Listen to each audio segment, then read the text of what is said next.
លក្រហមឃើញសរសៃពណ៌មកថ្មីម្លេះទេបើយកញឹមរឹតតែសុំជាងទេត្រូវតែស្នេហាពណ៌ក្រមុំពណ៌ក្រពុំព្រមចារីពណ៌រីកមេចាំ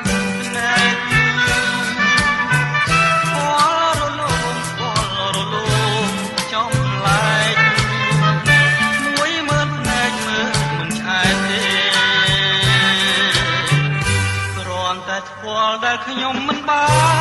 នថាធ្វើឲ្យស្រើផងអារម្មណ៍ចងបាត់ស្គាល់បានមកដល់ដៃខ្ញុំអ្នកណាថាគង់មិនឲ្យខ្ញុំថាខ្ញុំត្រូវតែថា